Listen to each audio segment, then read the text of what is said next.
Komisioni Evropian gaboi që refuzoi publikimin e mesazheve të Ursula von der Leyen me drejtorin ekzekutiv të Pfizer, Albert Bourla, në kulmin e pandemisë COVID-19 vendosi një gjykatë e Bashkimit Evropian. Gazetarët kishin kërkuar të shihnin mesazhet sekrete midis presidentes së komisionit dhe shefit kompanisë farmaceutike, të cilat ata i shkëmbyen përpara një marrëveshje shumë miliard euroshe për vaksinën e arritur midis Pfizer dhe Bashkimit Evropian. Vendimi ka të ngjartë këtë pasoja të mëdha për transparencën dhe llogaridhënien në BE dhe jep një goditje të madhe reputacionit të von der Leyen. Vendimi është një goditje e fortë për transparencën, thotë eurodeputata hollandeze Raquel Garcia Hermida van der Wale, e cila po bashk negocion ndryshimet në një ligj që rregullon aksesin në dokumente në emër të grupit liberal Renew Europe. Njerëzit thjesht duan dhe u lejohet të dinë se si merren vendimet. Kjo është thelbësore në një demokraci, edhe nëse është bërë me anë të një mesazhi tekst. Në një deklaratë, Gjykata e Përgjithshme e Bashkimit Evropian thotë se komisioni nuk ishte arritur të shpjegonte në një mënyrë të besueshme pse konsideronte që mesazhet me tekst të shkëmbyera në kontekstin e prokurimit vaksinave kundër COVID-19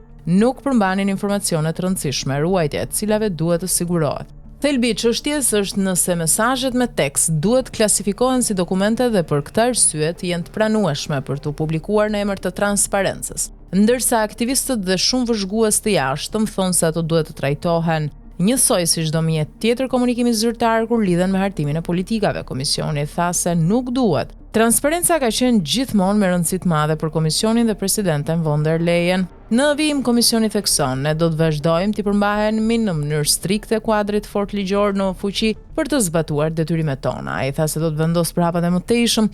Ekzistenca e mesazheve të cilat komisioni fillimisht nuk i konfirmoi u zbulua në një intervistë që von der Leyen dha për New York Times në vitin 2021. Por ekzekutivi i BE-s i tha gjykatës në Luksemburg gjatë një seance paraprake dëgjimore vitin e kaluar se përmbajtja e tyre nuk ishte mjaftueshëm e rëndësishme që ato të klasifikoheshin si dokumente, prandaj ato nuk ishin të regjistruara dhe të disponueshme për të lëshuar gazetarëve. Në deklaratën e saj, gjykata shtoi, komisioni nuk mund të deklarojë thjesht se nuk i zotëron dokumentet e kërkuara, por duhet të ofrojë shpjegime të besueshme që i mundsojnë publikut dhe gjykatës të kuptojnë pse këto dokumente nuk mund të gjenden. Çështja ishte ligjërisht e ndërlikuar për von der Leyen sepse ajo jo vetëm që nënshkroi personalisht kontratën më të madhe të vaksinës së bllokut, por kryeson edhe institucionin e ngarkuar me zbatimin e ligjit të BE-s, i cili përfshin parimet e transparencës dhe llogaridhënies. Me vendimin e gjykatës kundër saj, kjo u siguron municion politik një game të gjerë kritikësh.